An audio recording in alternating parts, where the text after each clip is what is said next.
Good afternoon, everybody. Welcome to the show. I am Jeff Waldorf, a logical lefty, and I got a lot of great stories today on this Thursday, April 24th, 2025. And boy, plenty of stories here. Okay. First off, I am totally out of order because that's what happens. Um, We've got another lawsuit over Trump's disastrous tariffs. We also have Border Patrol busted lying about a U.S. citizen that they had detained. Unsurprising there. The details of that. We've got Sarah Sanders begging for a little bit of that socialism. Mm, gotta love that. Uh, we've got Pete Hegseth wasting money on a literal makeup room, and then MAGA comes after AOC's brother. Strange story, but it does show you the desperation to try to off AOC as a political enemy, not like in that terms, of course, but just to well, maybe in that terms. I don't know. But all right. So that said, we've got a fantastic show. Jedi Protector says Oblivion has consumed my life currently. I hear you. I am right there. I'm looking forward to wrapping things up, getting things done, and then going and playing some more Oblivion. Gotta love it. Gotta love it. That remaster is great. It brings up a lot of great memories. Okay, and so a lot of fun. I'm enjoying it. All right. With that said, all right. Yeah. Let me look at getting those audio levels up just a bit. Um, let's see. You know what? We're doing it live. We'll do it live. Okay, that's what we do here. We do it live because professional. Are you sure? Because ain't nothing professional here. All right, ain't nothing professional here. Hopefully that will be good enough because I don't want to turn it up too much. But there it is. Janky fun and horrifying faces ahoy. Absolutely. I'm really glad that they kept the original jankiness of the game. Because it's always fun. Okay. Like you go into a room and you've got all these NPCs that are like talking with each other. But it's always like the weirdest conversations that they have with each other while you're just sitting there watching. I love it. I love it. But yeah, I it's great. I can't wait. All right. With that said, we've got some fun stories, fun ridiculousness, all that. But before I go into it, please like and share the stream. Very important that you do so. It helps us out. If you want to support the show, please do so by, again, liking and sharing. That's the first thing that you could do. And then you can also become a member or a patron on patreon.com/jeffwaldorf. Become a channel member on YouTube or subscriber on Facebook. And also you can support us on Twitch. So we're pretty much everywhere. Pretty much everywhere. And by the way, if you want us to keep being everywhere, streaming apps that help us do the multi-streaming to the different platforms are not cheap. And so sign up and help us continue to be able to afford all these different streaming services, platforms, whatever, that help me to continue to get out the message. If not, I will have to resort to doing only one platform, and that would likely be YouTube because it's the biggest audience. Sorry, but like, if you want to avoid that, please support the show. Okay, it's I ain't living high on the hog. All right, that's for sure. So if you want to support us to keep this one person ramshackle, operation outfit afloat, there are the different ways that you can do that. Also, super chats or super thanks on YouTube. So anyway, audio has been improved. Good. Glad to hear it. Okay, so with that, let's dive into the stories.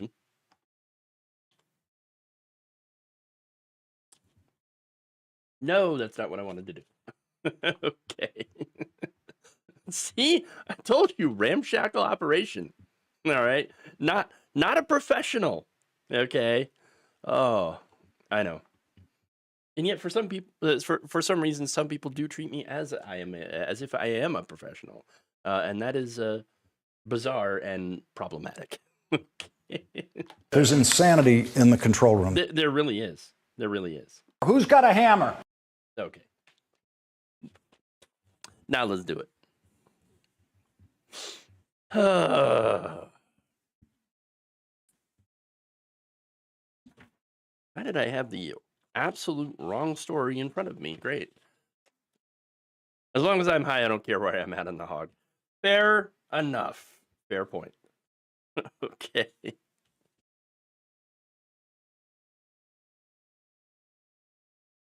Fed up farmers in Montana have decided to sue the Trump administration over his disastrous tariffs. The Montana Farmers Union on Monday actually filed a motion to join another lawsuit that were brought by 4 Blackfeet Nation tribal members seeking to stop the Trump administration's tariffs on Canada. So now look, Donald Trump has had this on again, off again. Oh, we're going to do tariffs. And then, oh, now we're not going to do tariffs. But no, now we're going to do tariffs again. All of that stuff has been absolutely disruptive towards businesses. So now this isn't the only lawsuit that farmers in one of the 50 states have filed against the Trump administration over the random disastrousness of the tariffs. But this is just the newest. Now, this organization has been around since 1912 and said that joining the case was a way to continue fighting on behalf of family farmers and ranchers. Remember, we're not talking about like city slicker folk, okay? We're talking about mainly people who would vote for Donald Trump. Many farmers did. I would hazard a guess that most farmers did because he promised to help the farmers, and of course, his promises don't mean anything. They really don't mean anything at all. So now let me give you the press release from the MFU president. It's Walter Schweitzer saying, quote, "The executive branch has overstepped its constitutional and statutory authority on these tariffs. Montana farmers and ranchers can't afford any more uncertainty or any more financial stressors, especially not random tariffs." True. Now, plaintiffs state that Senator Susan Weber and Jonathan St. Goddard, both enrolled members in the Blackfeet Nation, originally filed a lawsuit in federal court earlier this month against the Department of Homeland Security, the United States of America, and Secretary of Homeland Security Kristi Noem, arguing that the tariffs levied by the administration against Canada violate Indigenous treaty rights and exceed presidential authority. Interesting. The suit claims that the tariffs violate a 1794 treaty exempting tribes along the U.S.-Canada border from being taxed or levied on goods between the nation. It also challenges the Trump administration's ability to use his emergency powers to bypass Congress and impose those tariffs. Remember, Trump had declared that, we have a national emergency. We got fentanyl at the border. It's coming over the border, which, again, it's really not. Not that you think that there's all sorts of Canadian-made fentanyl coming over the border? No. Seizures at both the northern and the southern border are actually way, way down, as well as border crossings. But they don't care about facts. Of course not. Just forget about the evidence. Just forget about the evidence. It's what they do. It's what they do. But now, that said, I have the exact numbers, by the way. Customs and Border Patrol have only seized 19 kilograms of fentanyl coming from Canada and 9,600 kilograms coming from Mexico. So, yeah, obviously there is more coming in from Mexico than Canada, but I wouldn't call it a national emergency. Okay, I just wouldn't. Now, Monday's step to intervene was taking action for Montana family farmers and ranchers who are facing dire financial and mental impacts of the tariffs if the tariffs remain in effect, according to the release. MFU's members rely on a predictable and stable trade market, and those are very important points right there. Stable and predictable, which is not what Trump is doing. He is unstable and unpredictable, not exactly a very stable genius. Okay, not stable at all. He's been roiling the world markets for no apparent real goal other than to punish people and countries that he doesn't like. So that's what's going on here. Now, MFU's members, as I mentioned, they said they rely on a predictable and stable trade market, and the tariffs imposed by the president not only exceed the president's constitutional and statutory authority, they have walloped the agricultural community in Montana as no one can plan or prepare. Because of the president's tariffs, their goods will be more expensive to export, which will result in reduced profits and lost customers. Even worse, farms and ranches that have been in families for generations must be sold simply because the president's isolationist and unlawful approach is incongruous with the international market with which these farmers and ranchers have been dealing and relying upon for decades. That right there, that is another thing that I have talked about where, oh, look, you have these tariffs, you have this economic disaster that the Trump administration is creating. And what is it going to lead to? It's going to lead to these farms getting sold off to who? Hedge funds, Wall Street. They're going to buy up the farms. And then they're going to have even more control over the food supply. So that's one of the problems as well. And now these people are starting to wake up and go, oh, wait, this might not be a good thing after all. No kidding. MFU's members, they say they do not have a robust market in the United States for the crops they grow, and those markets cannot be developed overnight.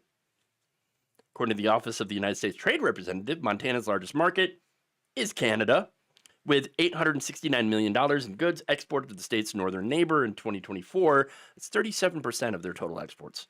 The top agricultural exports to Canada in 2024 included $113 million in live cattle, $106 million in dried legumes, $25 million in brewing and distilling dregs, $10.2 million in barley, and $10.1 million in cigarettes, according to Agriculture and Agri-Food Canada. These markets, of course, they're not easy to replace. They're very difficult to replace.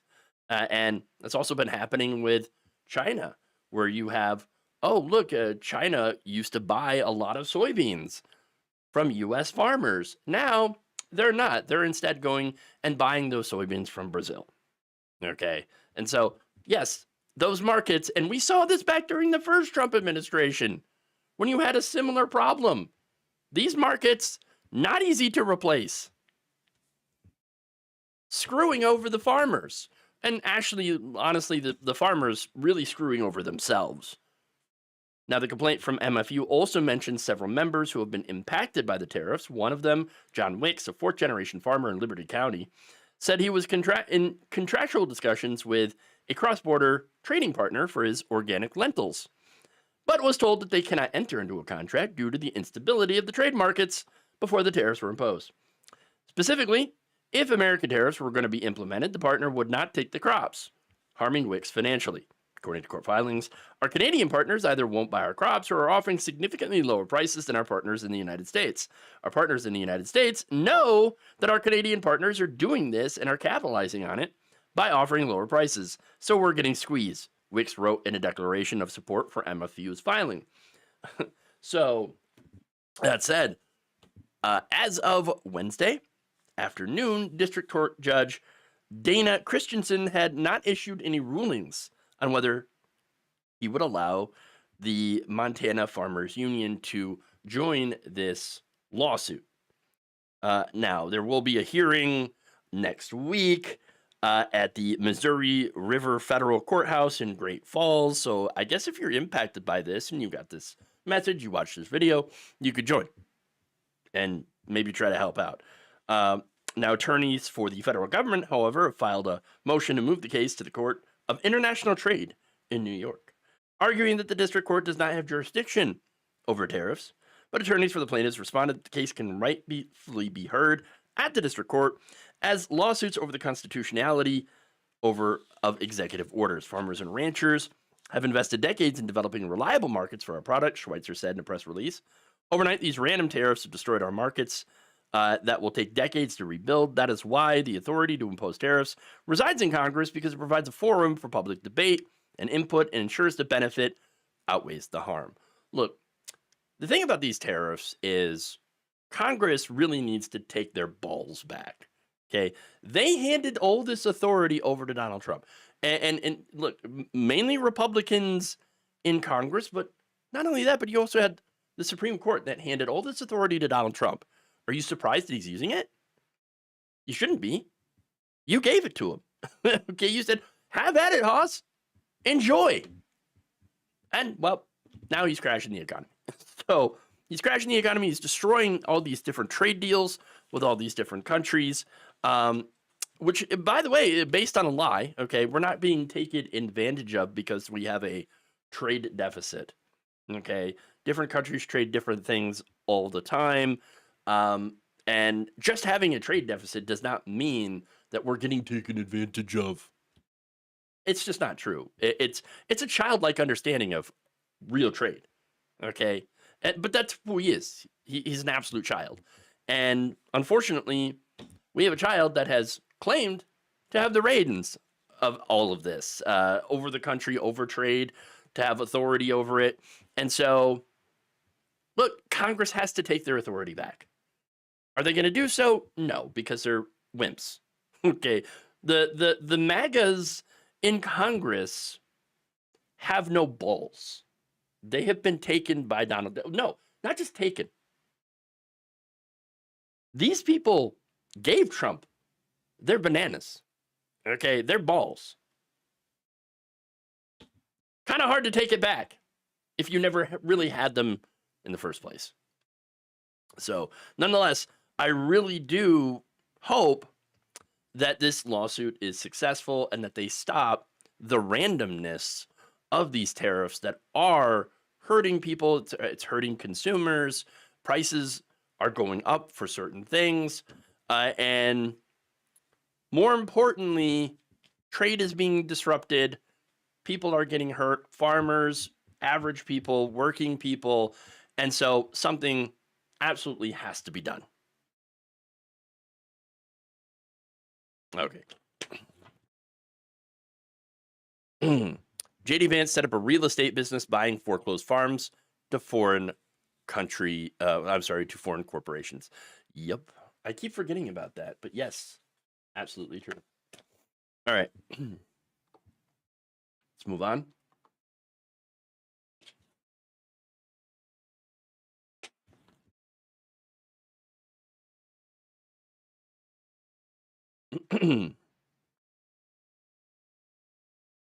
Border agents have been caught lying about a detained U.S. citizen. Shocker, but not really. Jose Hermosillo is a 19-year-old New Mexico resident who was visiting his girlfriend's family in Tucson, Arizona, earlier this month. During his trip, he had a medical emergency and was taken to the hospital via ambulance. In that kind of situation, of course, it's understandable to think that he didn't bring his ID. You know, the whole having a seizure thing kind of makes it so that you don't remember to bring your papers. Now, after being released from the Tucson hospital, Hermosillo did not know how to get back to where he was staying on the account of being in an unfamiliar town. So he did what other people would do, would maybe like, okay, I know, friendly police officer, please help me out. Give me some directions. Well, that didn't work out because, well, this police officer happened to be Border Patrol and immediately profiled him, asking Hermosillo where he was from and where are your papers? Papers, please! Of course. Now he said, well, I'm from New Mexico.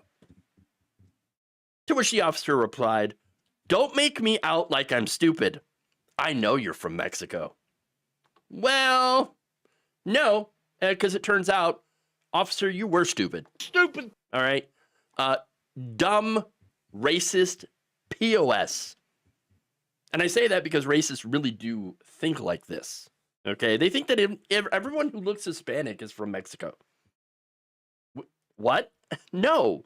They're the dumbest people in the country, perhaps even the world. Now, unfortunately, of course, thanks to Donald Trump, they've been empowered to make arrests based on racial profiling. And that's what happened. This guy was arrested for looking Mexican. That's it. Now, that said, the police did have a little bit of awareness and thought, ooh, yeah, that might look bad. I know. We're going to make things up to bolster our case. According to the DHS X account, Hermosillo's arrest and detention were a direct result of his own actions and statements. You see, he caused his own arrest by admitting that he's an undocumented immigrant, which again is not true. DHS falsified documents saying that Hermosillo had claimed to be from Mexico. Jose Hermosillo approached a border patrol in Tucson, Arizona, stating that he illegally entered the U.S. and identified himself as a Mexican citizen, the account stated in a Monday post. DHS also released a supposed transcript of Hermosillo's conversation with that border patrol agent, signed Jose, in which Hermosillo said he was born in Mexico and illegally entered the U.S., which of course was not true. The family, at the court hearing, was able to present documentation showing Hermosillo's proof of U.S. citizenship. Now, look, he said, I'm from New Mexico, and immediately they forgot the new, and it was like, Mexico, you're from Mexico? We got him. No. Now, the charges, of course, as a result of showing the papers, meant that they had no reason to hold him. He was released. Now, Hermosillo's girlfriend also noted that he had some learning disabilities and was only able to write his own name. He told Popular Information that he did not graduate from high school, only finishing 10th grade. According to the DHS report, Hermosillo had read their document or had it read to him, but he says that never happened. No, they didn't read anything to me, and I didn't read it. No. And on top of that, the documents contained inaccurate information, claiming that Hermosillo was detained at or near Nogales, Arizona, more than 70 miles away from Tucson. So they not only profiled him, but then covered it up after arresting him for absolutely no reason. All for him daring to ask an officer for directions. Disgusting. Now, he eventually got out, but not before being stuffed into a private prison. That's right, for immigrants, with 15 other men at the Florence Correctional Center for 10 days before being released. 10 days! 2 days into his detention, he told a judge that he was a U.S. citizen, but prosecutors then asked that his hearing be rescheduled, with Hermosillo remaining in detention until then. So absolutely unnecessary detention. This is basically the government kidnapping this guy for no reason at all.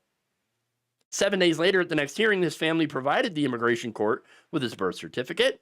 While in detention, he contracted the flu, but was not provided with any medicine after requesting it. His pleas to prison staff that he was a U.S. citizen were met with replies of, call your lawyer. And so this is why, by the way, they contract out to these private prisons, okay? Because these private prisons have been known to ignore the well-being of their charges. That's kind of the point. And they profit off of it too. So, I mean, it's absolutely disgusting that private prisons exist in the first place. Okay. But this is what they're doing. This is how they're treating people. Look, his due process was violated by this criminal administration, just like in other cases that I have talked about. And what's worse, of course, is the government lied about it, covered it up. I'm not shocked about that. None of us should be. Cops have absolutely lied before to justify their arrests of people who should not have been arrested in the first place. But it goes further than that. Because again, Trump has given law enforcement a blanket pass on their racial profiling. So it's happening far more often than it used to. And again, it also used to happen quite a bit. Now it's getting worse. So I hope this man or his family are planning to sue the crap out of Border Patrol, because at the end of the day, this is completely racist. It's unacceptable. It's profiling. It's disgusting and should never be the case.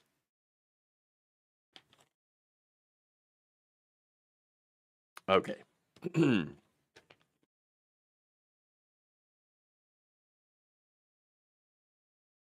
Moving on here. Get a little bit of FAFO here.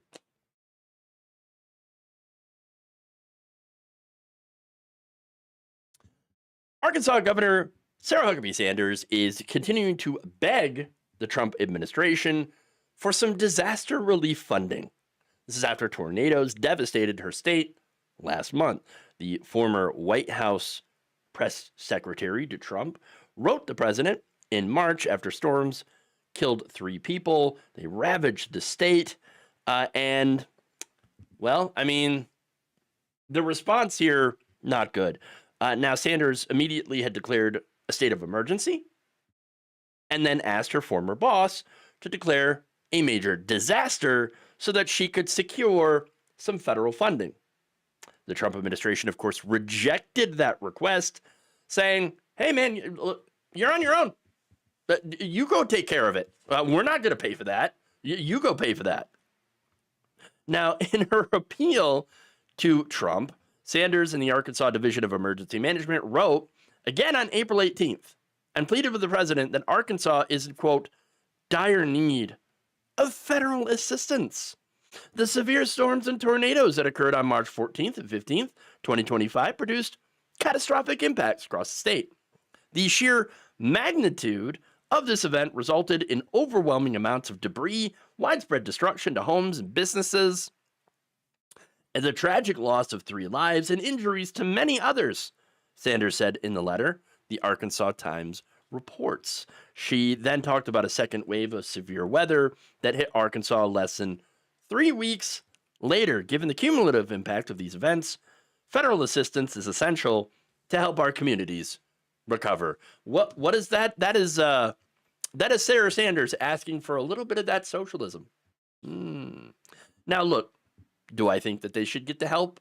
Yeah, obviously. I'm not a monster. And we should all be in favor of federal assistance for anyone who needs it, regardless of how they voted. Okay? That said, I think it is important to note that her plea for help marks a significant departure from statements she had made back in 2023. In fact, she said, as long as I'm your governor, the meddling hand of big government creeping down from Washington, D.C. will be stopped cold at the Mississippi River. The creeping hand of the big government. The only thing that I can think of that actually matches that description of a creeping hand is Donald Trump and E. Jean Carroll. Okay, that's what it makes me think of, because there were some creeping hands there. Okay, Trump's creeping hands. I can't think of anything else that fits that description. And not only that, but during her gubernatorial race, Sanders also campaigned for the, quote, right to be free of socialism and tyranny.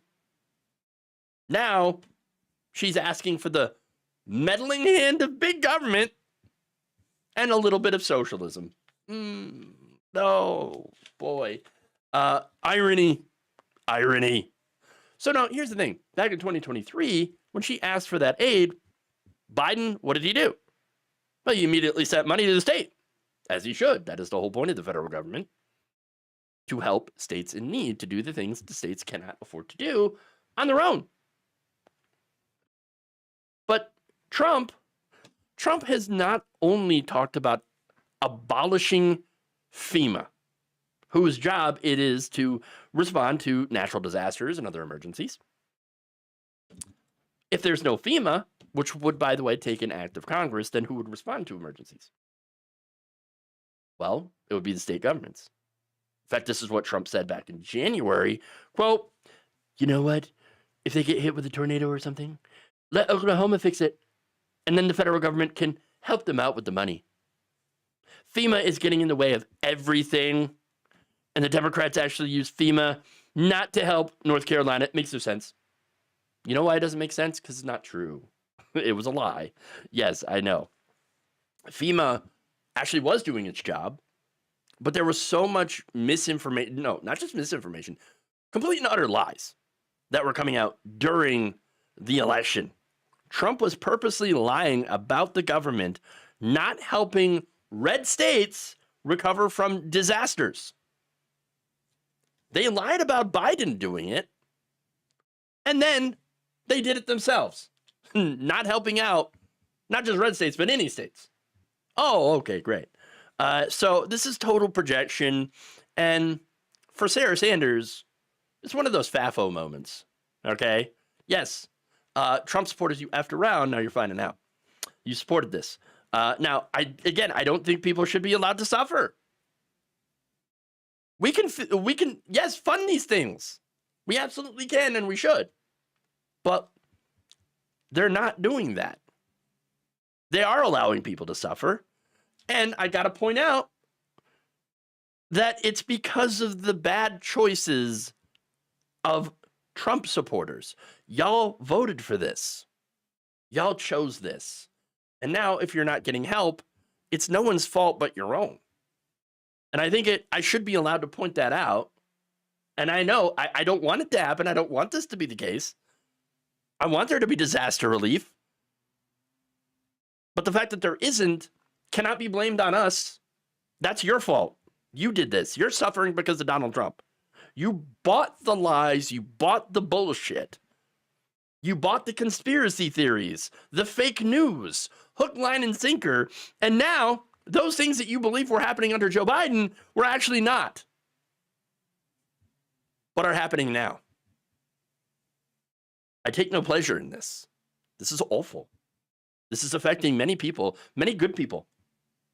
But if you're a Trump voter, then, well, I got to say that this is a result of your own bad choices. And I say that in the hopes that perhaps people may learn from this. Then again, we all know very likely that is probably not going to happen.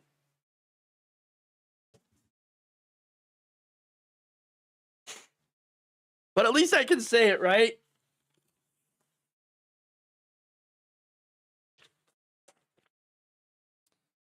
Okay, moving on here. Let's make fun of Pete Hegseth. Every accusation is a confession, yeah, or admission. Yep.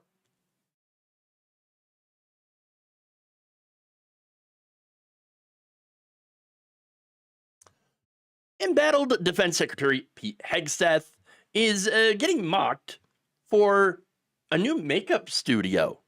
The Signalgate guy recently ordered modifications to a room next to the Pentagon press briefing room and to retrofit it with a makeup studio that can be used to prepare for his many television appearances. So this guy, who was supposed to be in charge of the nation's defenses, is more worried about, I got to make sure I look good for the camera. Well, I guess it makes sense because he is the Fox News secretary. And so he's used to that. But still, what are you doing? Why are you spending more time on TV? Absolutely ridiculous. Now, look, how much did it cost, by the way? Retrofitting a room is not cheap, right?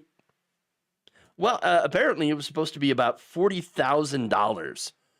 The initially planned makeup room for Hegseth and his cronies, 40 grand. Wow. Now, apparently, according to sources, the ideas that would have cost that much were scaled back a bit, because it might look bad. Spending 40 grand on a makeup room when Doge is basically trying to nickel and dime people out of their Medicaid and their food stamps. So now apparently it cost, according to two sources, about several $1,000s. Well, I mean, several thousand, it's not really a whole lot of detail. Okay. But really, it's not so much, well, it is about the cost, but it's also about the idea that why the hell does Pete Hegseth need a freaking makeup room? Is it to hide when he goes in a midnight bender? I don't know. But look, he's basically telling people, hey, if you need Medicaid or food stamps, you don't need that. Let them eat cake or makeup or whatever. So now look, both Hegseth and a Defense Department spokesperson came out with different takes, and wildly contradictory, by the way.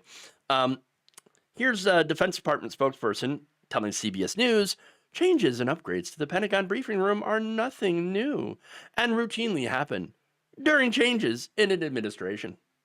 Okay. Sure. I get that. That makes sense. Okay.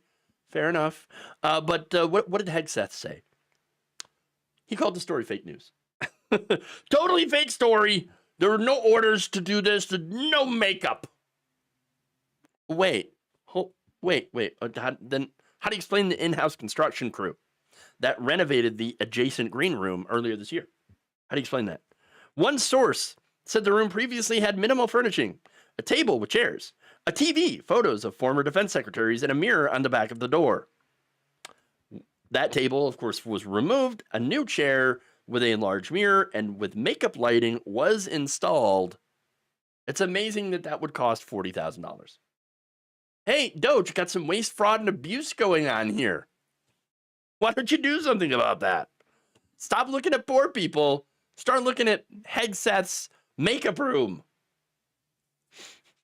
Now, that said, according to a defense official, Hegseth, he's not hiring makeup artists. No, he's doing his own.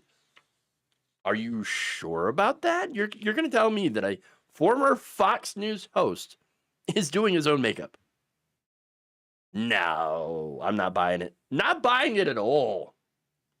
You're going to tell me that a functional alcoholic and a former TV host is not going to hire a makeup artist to save money? That he's doing his own? Yeah. Bullshit. No. So now you got made fun of for this on social media. The Atlantic's Tom Nichols, for example, a former professor at the U.S. Naval War College, said, quote, staying laser focused on lethality and warfighting. Nichols' colleague Tyler Austin Harper replied, they stormed the beaches of Normandy so that this man could put a makeup studio at the Pentagon. Yeah. Representative Ted Lieu said nothing screams warrior culture more than a makeup studio.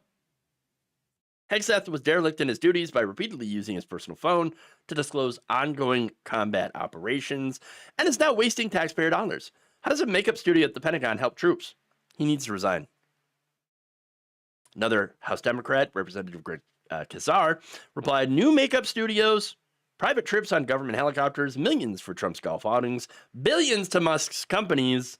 Trump and his cabinet think working people should lose Medicaid and Social Security, but they could care less about efficiency when they benefit themselves. That right there is the message. Yes, 100%. Now, there's more, of course. Tim Kaine says, you can't make this up. Wait, I guess you can. Laura Rosen writes, send Pete Warfighter Hegseth your makeup tricks, ladies. Yes, Maybe he could use them.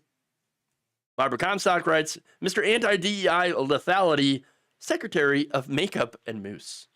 And then finally, Mike Nellis says, don't have money for silly things like cancer research for kids, but got tons of money for Pete Hegseth's makeup studio at the Pentagon. Yeah, well, you know what? Priorities, people. Priorities. JD Vance gave me eye enhancement advice. I'm making these peepers pop. Ah, great. That's great. Okay. He requested $137,000 for upgrades for his new military residence. There's people that cry and scream about waste, fraud, abuse, and everything are the ones who will absolutely do the most waste, fraud, and abuse. Okay. Finally, let's get to the last story here. MAGA is fighting back against AOC with lies. Shocker.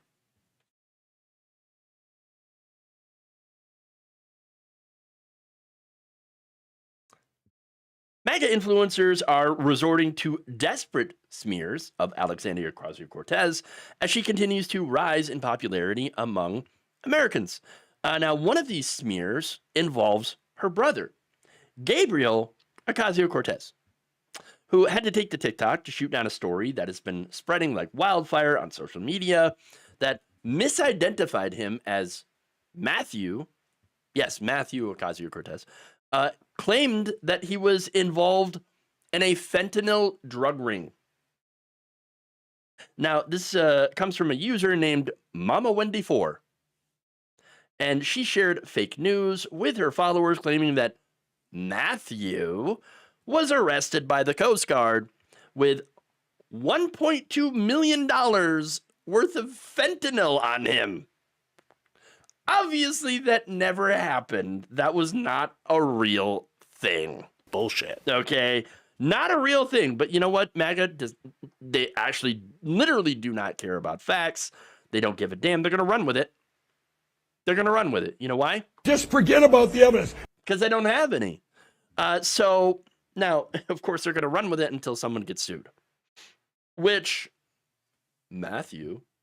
okay, or Gabriel has actually threatened to do. In fact, he responded to this video saying, by making his own, saying, I work with the homeless. I have nothing to do with this story, which isn't real. Please find something better to do with your time. Don't make me sue.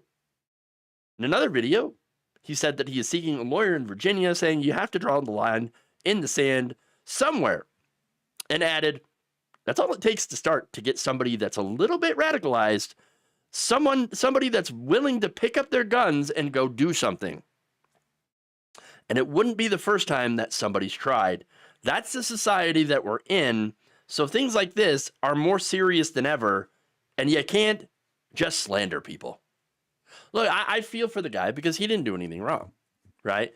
He didn't do anything. And MAGA, in their desperate attempts to try to smear AOC, are like, aha, we're going to make up a fake story about the whole family being involved in fentanyl drug trafficking. They all look at Democrat bad. They're all criminals, whatever. Yeah, that's what they're doing. Slander is all they do. They constantly lie about everyone, everything. And not just about people, but events. Remember the Bowling Green massacre, which wasn't real? Remember, they're eating the cats. They're eating the dogs. Didn't happen. Not real. MAGA exists on fake news and fear. That's it. They make up stories and then get scared about the stories they just made up. I mean, it's amazing. Ridiculous. Okay? And people, they get angry. They lash out due to this fake news. I mean, do you remember the Comet Pizza guy? Okay, this guy was seeing all these fake news stories about like, see, pedophiles, they're keeping children in the basement of the Comet Pizza. They're abusing the children. I gotta save the children. And so he grabbed a gun and tried to save the non-existent children from the non-existent basement. I mean, these people have had their brains absolutely cooked by social media, and I don't know how to fix that. I don't even know if you can fix that. I mean, seriously, how do you get people back into reality when they live in a completely isolated fake news, Fox News media BS bubble? How? I don't know. Nobody does. I mean, if we knew how to do it, we would try. We would try to get people back to reality. Okay. But now, to get to the point, though, of why this is happening, they're scared of AOC's rising popularity. She's actually becoming one of the Democratic Party's more influential lawmakers. In fact, she and Senator Bernie Sanders, they've been traveling the country as part of their Fighting Oligarchy tour, which has attracted some pretty big crowds, both in red and blue states. For example, in a Trump-won California district, they had over 30,000 attendees.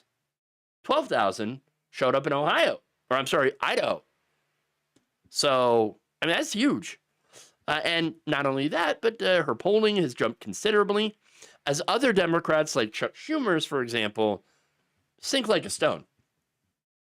She currently stands at 47% favorability and 33% unfavorable among New York state voters. That is a jump from 38 to 39 the last time Sienna had asked about AOC among a statewide sample of respondents 4 years ago. She's even increased her popularity with New York Republicans. Even New York Republicans are like, you know, that AOC, not so bad. Yes, that's about 21%. She still has way more unfavorable with Republicans, but even that seems to be growing. As far as Democrats, 64% of them see AOC in a favorable light, and other polls have her as one of the top presidential contenders for 2028. That's insane. And I think it's great, by the way. In a hypothetical Democratic primary for president, Kamala Harris still leads with 18% of the vote, followed by former Transportation Secretary Pete Buttigieg at 14%. And then AOC is tied with Cory Booker at 12%. I do hope that AOC's polling on that continues to rise. I don't think that it would be a great idea to run Kamala Harris again, okay, or Cory Booker. Look, by the way, when Harris is taken out of the polling, Buttigieg leads the pack by about 17%, followed closely by Booker and AOC at 14 each, and Governor Gavin Newsom with 10. None of the other potential candidates tested break into double digits. So, look, Gavin Newsom, complete disaster. I hope his polls collapse, okay?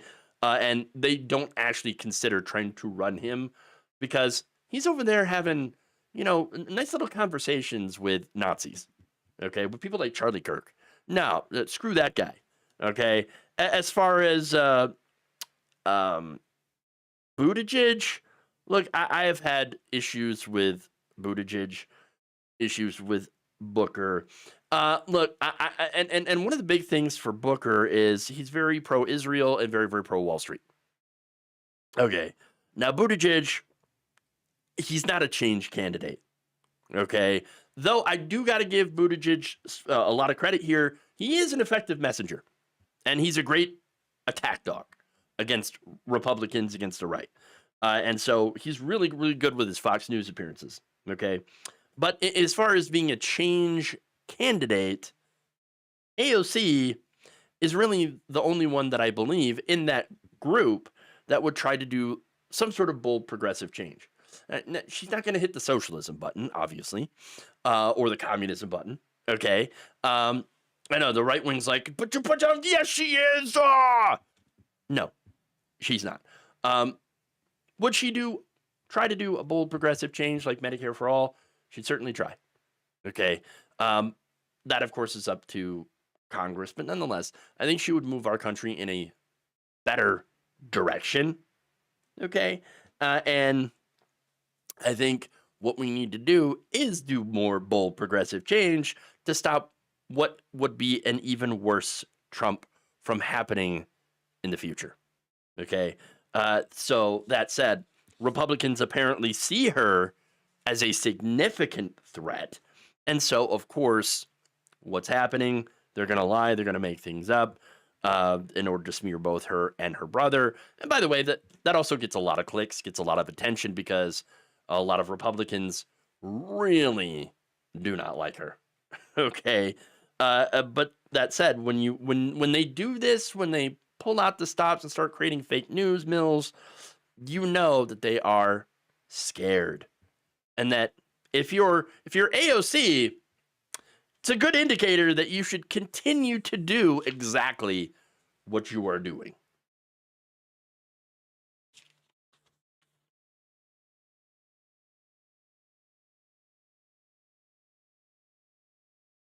All right. So what about her brother?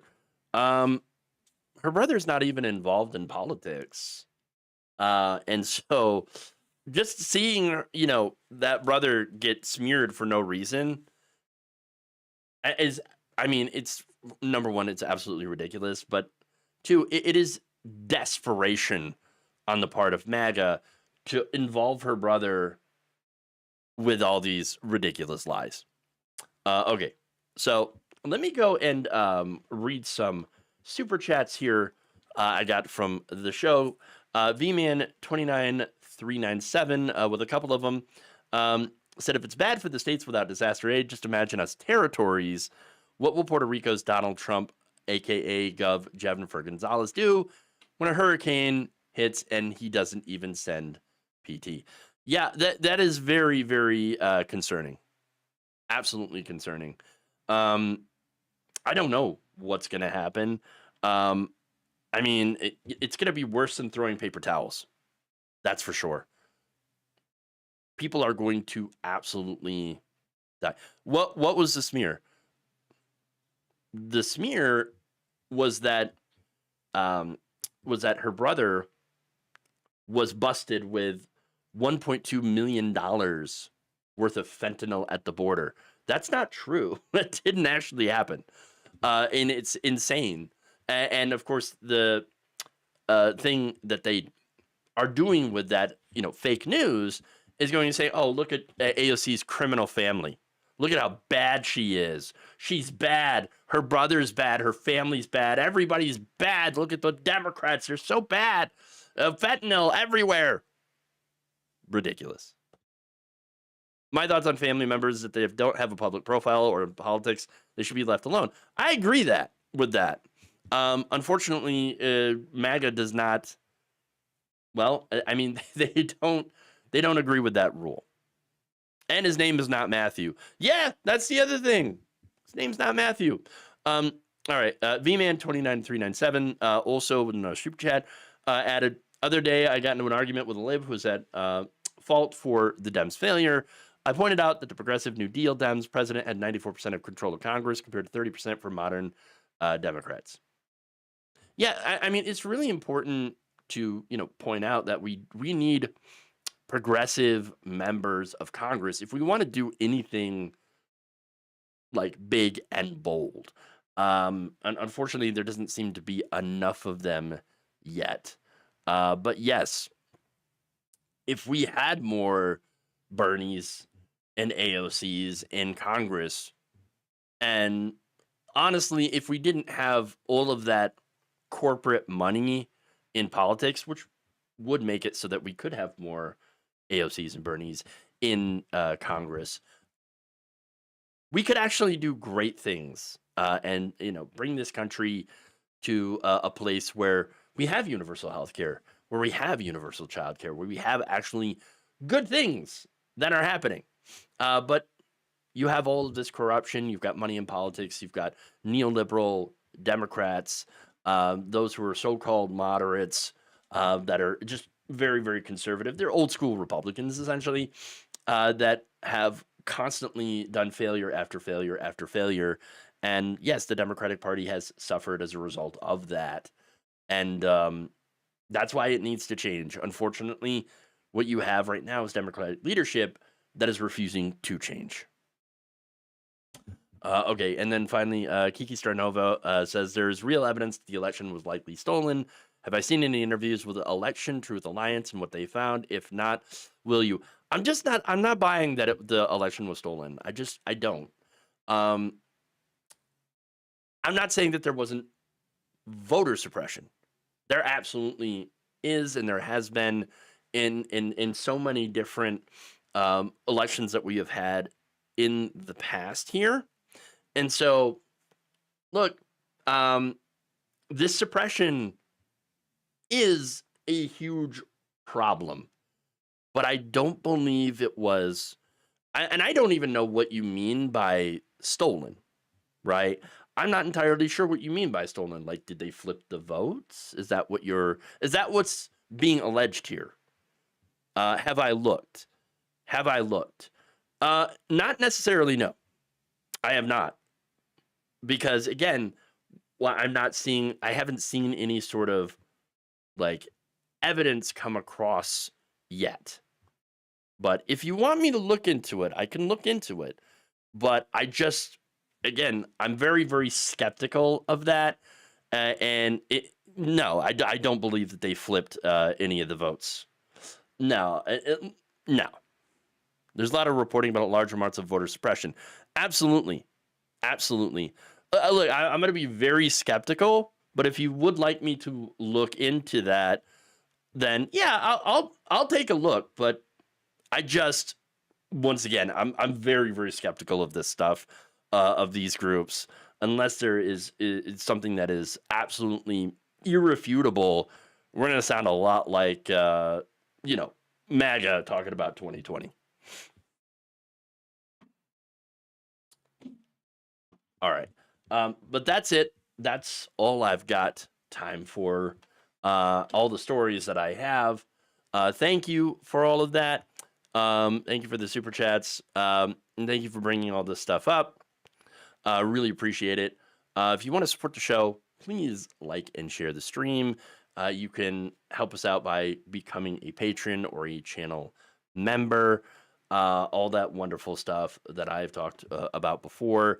And look, if you're on Facebook, you can become a subscriber as well, support the channel, all that stuff. So anyway, thank you all.